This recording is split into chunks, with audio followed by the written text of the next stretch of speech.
Guys, Artos is here, bringing you some more CasterMuse Star League Season number 4. This is from the round of 16, Group C. And the map is Windbreak Ridge. A new map that's just being played in this tournament. Definitely a very interesting one thus far. The matchup we have here are between two of the top Terrans in the world. In the top left, we have Sharp. And in the bottom right, we have Rush. Now, Sharp, of course, this guy has done phenomenally well in the last few years, although he's cooled off a bit. Hasn't had those great results that he had for a while. You know, he did make it to the KSL finals, for instance, recently, where he lost to Sulky. But not really showing anything after that, I guess. Some pretty good results overall, but not where he was at. For a long time, Sharp was considered the third best Terran after Flash and Light, but nowadays a lot of people are saying it's this man down here in Rush. And we'll see how that goes down for this map, because generally speaking, I would say that Sharp's TVT is quite a bit better than Rush's. Rush is a player that I always think of as a great Terran versus Protoss player and a great Terran versus Zerg player, where TVT is generally considered a bit weaker for him. Where, on the other hand, Rush is a player that I always think of as a great Terran versus Protoss player and a great Terran versus Terran player. He's definitely shown some of the better Terran versus Terrans, even beating players such as Flash on TV. So that kind of shows you his level. But we'll see. You know, you never know. Best of one TVT, anything can happen. Now, both players putting their barracks out in the front. And we see the gas coming up here for Rush. So he'll be doing at least a factory expand. Maybe even some one base tech. We'll see about that. Whereas Sharp skipping his gas. Instead going to be going for the gasless expansion build, which is very, very popular. And I think honestly a really good choice for the map. You have this tiny little ramp. This is going to be incredibly easy to hold with a bunker. You just put a bunker down and it's like, okay, well, nothing's going to break this. You should be feeling pretty good about getting that fast expand up. So I'll be interested to see what Rush does here with the factory expand. Generally, it's considered slightly behind against a gas expand, or a gasless expand, rather. Anyways, he's getting that money to make his factory really quick right there at 231.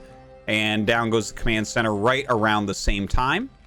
And of course, Sharp going to be getting his gas after that. Already has a Marine on the way. And of course, wants to get his depot up and eventually a bunker to make sure that no way, no how is a Vulture going to come up and end the game for him. So he's keeping the SCV alive in the main base for a while. This is definitely something you want to do if you're doing such a fast expansion, to see if they're mining more gas. Because if they don't, they basically can only make a command center. But if they do start mining more gas, they can do things like Wraiths. They can go for a 2-factory play, maybe a dropship play, a siege tank push. Who knows? But he's kept his SCV alive for so long in here, dodging that single Marine, that he's going to know, like, okay, it really looks like a fast command center build as well. So the SCV will be sent out. Looks like an add-on immediately while he is going for his command center. Over here on Sharp's side, of course, just making a couple Marines. And even the fact that he saw that the add-on was coming on, he doesn't even need a bunker very quickly now to defend against any Vultures coming up. So Sharp should be feeling pretty strong, honestly, about this opener. It looks really good for him so far. Does have his factory on the way. And now with this finishing up, okay, speed upgrade as well as Vultures here for Rush. You know, it's a pretty common way for players to take on the gasless expansion. If you go very quickly for 2 Vultures and Vulture speed finishes as the second Vulture gets up near their base. And then you'll try to run by. And those will, against the gasless expand, you'll actually get into the main base before your opponent has any units other than Marines. So that can be a really strong play. Now, this should be able to fit a Vulture through. So I think that's what his thinking is. We'll see if Rush can get some damage done there. He is adding that second factory as well. Continuing to make some Vultures. Everything looking pretty standard on his side. Sharp going for a second factory here. Doesn't have anything blocking, so the Vultures are going to have an opportunity to try to run by. Oh, looks like this one gets stuck a little bit. I think he got stuck on the eggs. You can't get a Vulture through there. It's for smaller units. Does run this Vulture around, though. That speed upgrade just finished. Let's see if he tries to run in. There's a single Marine actually standing in the way. And he actually waited for the third Vulture. 3 Vultures will allow you to one-shot SCVs, so I think that's the plan. All right, comes up this ramp, gets that Marine immediately, and runs into the main base. So Sharp going to be in some trouble. He does have a Siege Tank coming out, but he is going to take a lot of damage here. Look at this. A ton of SCVs already falling. Oh, look at that SCV count. This is gigantic right now for Rush. That's really what you get with the gasless expansion, is a bigger SCV lead. So losing SCVs like this is putting Sharp into a terrible position. More Vultures being sent up the map. We'll see if they try to run in as well. Looks like he does load another Marine here to try to stop that. But that is a huge amount of kills. That one Vulture had 11 kills on it. 24 SCVs for Sharp against 34 for Rush. And look, Rush's tech is great. He's got 3 factories going for the starport here. Just 2 factories. The only thing that we have a lead on for Sharp is the siege tank count. But is that going to make a difference? Is he able to actually get across the map and do anything with these siege tanks? I would say no. There's already mines laid from Rush. He's got them all over the place. He's got a lot of speed Vultures. So you have to kind of sit back a bit defensively as Sharp. He's playing from a massive, massive deficit, and all from that speed Vulture run by. A great job done there by Rush to get that by. All right, so right now, speed upgrade coming and 2 factory Vulture production here from Sharp. That's kind of interesting. I can't wait to see what he actually wants to end up doing with that. By getting the very quick Vulture speed and mines, like maybe he wants to try to run out. He may think that Rush is going to stop making Vultures. And if you can ever get a Vulture advantage, that becomes really, really huge, right? You can take map control, lay mines all over the place. Maybe contain your opponent a little bit as well. So he is making a lot of those. Getting his academy up so that he can get the scans to remove mines. And yeah, he's trying to recover as best he can. 34 SCVs against 42, so you really do see that economic advantage right now for Rush. He's getting a drop ship also. Just kind of clearing out the things in this area, such as the Spore, such as NORAD 2. These are all things to help, like the Spore is there to give creep to allow Zergs to get sunken colonies up. The NORAD 2 is there to just make the ramp a little bit smaller for defensive purposes. But yeah, he's clearing that all out for some better movement of his army. Sharp laying a bunch of mines down, mining up the middle of the map so he can't really be attacked or contained too quickly. Yeah, it's oh, look at that. That's kind of cute. I actually hadn't even noticed that there's a little dip here where you might be able to drop some siege tanks to siege up this area. Not buildable terrain, though, as we see. Lays a couple mines in there. So Sharp being very, I guess, very specific with his defense. He has some ideas about things that might be able to hurt him. Now, here comes the drop from Rush. He does drop 1 Vulture into the natural and tries to run by with some more in the main base, but plenty of units here. Doesn't look like he'll get too much damage done, but the dropship will get out. So a decent try, just not getting quite what he was looking for, I think. Oh, slows down that factory.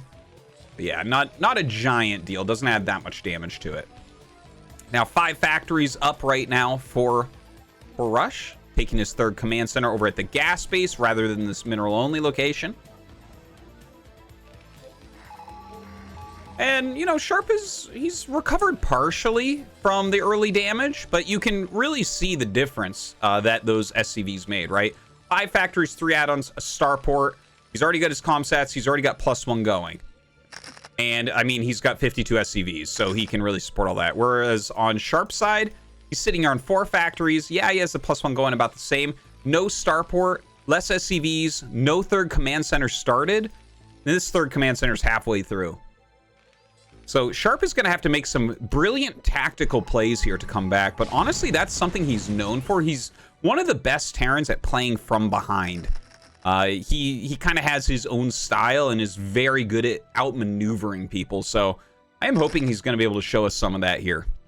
All right, his Vulture's kind of running around the map, trying to find somewhere to maybe get in, get some damage, put the mines in some interesting locations to slow Rush down. But Rush is starting to cut the map in half. Let's take a look at this. He's using this middle ridge in Windbreak Ridge. 3 tanks on the high ground, has some mines in front. 2 tanks over here with some mines in front as well. And then the rest of the army unsieged, ready to reinforce against any perceived busts coming out. Sharp, in the meantime, does start his third command, but this third command center is done for Rush while he takes a fourth over in the corner. So I think he's really read this correctly. Now, look, here comes Sharp's bust. He's trying to get through the side with only 2 tanks, but notice the mobile force is coming up.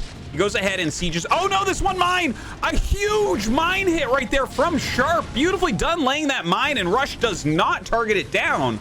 So he actually gets some more damage here than expected. Gonna pick up this siege tank as well. Might even get this one. Oh, man, that was really well done by Sharp, but I don't think he can push anymore. Look at the health on these siege tanks. They're all about 1 to 2 hits away from dying. So I think he's gonna have to repair that up, but you know, that was good for him overall. He definitely traded out a lot of his weaker units like Vultures and Goliaths for siege tanks, retained his siege tank count, but he's gonna need more than that. He's gonna need to do that a few more times to really get ahead in this game. So we see Sharp sending his SCVs over immediately. The SCV count is starting to close. 53 SCVs is a really healthy number. Of course, 66 for Sharp is even better. In Terran versus Terran, you can almost overproduce SCVs. It's quite common to have 70, sometimes even 80 SCVs in the late game, which is, it's okay because you do have the siege tanks, which are just so strong defensively. Now, it looks like both sides have their science facilities up, getting that very critical +2 attack. The +2 attack on siege tanks allows them in siege mode to kill other siege tanks in 2 hits. It's probably the most powerful game-altering upgrade as far as attacker armor goes in the entire game. It just changes the complete dynamic of Terran versus Terran. So when that's done, it's going to become nearly impossible to break anything unless you are way far ahead. So there's going to be some positional battles before that comes out. Okay, so you see Sharp moving over. He's trying to take half of the map right now. This base, incredibly important. He's got to be able to hold on to this area. You see how we have Rush actually sieged up across the center. He's basically claimed this base, so Sharp has to make sure he can claim this base. And this could turn pretty long. Really unsure at the moment about whether or not someone's going to be able to bust, but the way that they're sieging their tanks, it's becoming pretty difficult. But it looks like Rush wants to do that, getting up this hill. Sharp very spread out with his siege tanks. A huge army coming from Rush, trying to break before +2 is done. And he actually takes over a significant area here. Now, I should mention that, like, this tank is high ground. This one looks like it's low. This one's low. So he's able to get up here. Missed shots all over the place. Sharp trying to sacrifice some Goliaths to slow the push down. But taking over this area is a game-winning move, perhaps. If he can hold here, Sharp will not be able to hold this side of the map. He's going to have to siege here to hold his main. He's going to have to try to get units out here, which you have to walk way around to do. This is looking very, very good for Rush right now, who continues to rally up more units. Looks like he wants to break through. Only a few siege tanks left over here for Sharp. And I think Sharp is going to be in some immense trouble here. Rush taking over the map, and that is it. GG. Rush going to beat Sharp on this map.